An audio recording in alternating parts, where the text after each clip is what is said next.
이재명 대통령은 방금 SNS를 통해 검찰개혁 입법을 둘러싼 논란에 대해 직접 입장을 밝히며 속도 조절에 나섰습니다. 이 대통령은 수사기소 분리와 검찰 수사 배제는 확고한 국정과제라며 개혁 방향을 재확인했습니다. 특히 당정 협의안과 관련해 검찰 수사 배제에 필요한 범위라면 10번이라도 수정 가능하다고 밝혀 입법 과정의 유연성을 열어뒀습니다. 다만 개혁에 장애를 가져오는 불필요한 과잉은 안 된다며 선명성 경쟁이나 본질과 무관한 추가 요구에는 선을 그었습니다.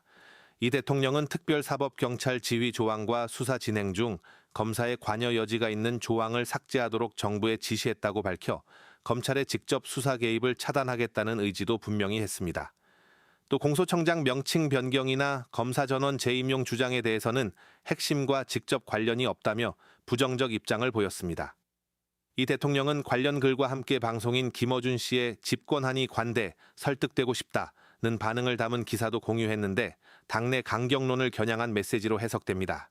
이번 발언은 검찰 개혁의 방향은 유지하되 과도한 입법 경쟁은 경계하겠다는 속도 조절 신호로 풀이됩니다. 검찰 개혁은 이재명 정부와 민주당의 깃발이자 상징입니다. 법조항 하나하나도 중요하고 수사와 기소의 분리라는 대원칙을 지키는 것도 중요합니다. 검찰개혁은 여타의 다른 개혁과는 질적으로 다른 상징성을 갖고 있습니다. 검찰개혁을 입에 올리면 자연스럽게 우리는 고 노무현 대통령의 죽음이 떠오릅니다. 검찰개혁은 70년간 검찰이 무소불위로 휘둘렀던 권력을 민주주의 원칙에 맞게 재배치하자는 것입니다. 이것은 당연한 민주주의의 원리입니다. 검찰개혁은 70년 넘게 수사권, 기소권, 영장 청구권, 집행권 등 수사 개시권, 수사 지휘권, 수사 종결권 등 모든 권력을 가지고 무소불위의 독점 권력을 휘둘러온 검찰 권력을 민주주의 원칙에 맞게 권력 분산과 견제와 균형의 원리를 적용하자는 것입니다. 절대 독점은 절대 부패합니다. 검찰개혁의 원칙이 지켜질 수 있도록 당정청이 심도 있게 조율하고 있습니다. 지난 토요일 고 이해찬 대표님의 전 총리님의 49제였습니다. 저도 추도사를 했습니다.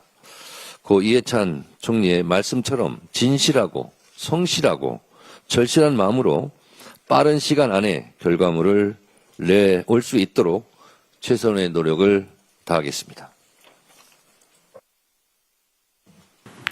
억울하게 기소가 됐는데 네.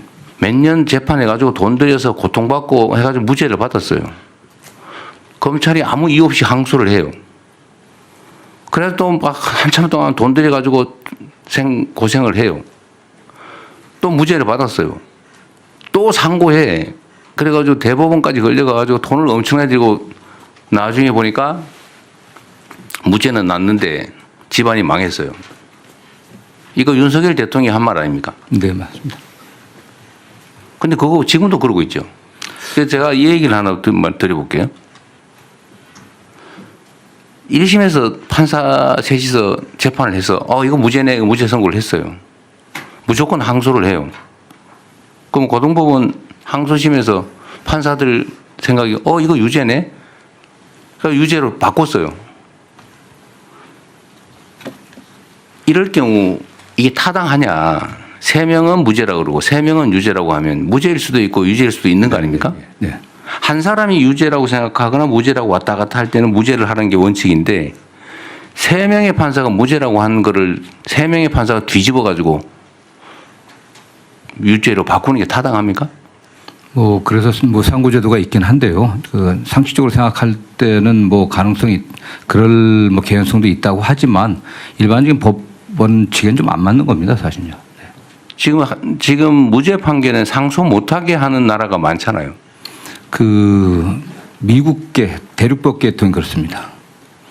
미국은 지금 법에서 이중이용 금지 원칙 때문에 피고인의 이익 우선이기 때문에 항소를 못하게. 그러니까 이런 생각을 할 수가 있는데, 저러다 혹시 죄진 사람이 빠져나가면 어떡하지? 네네.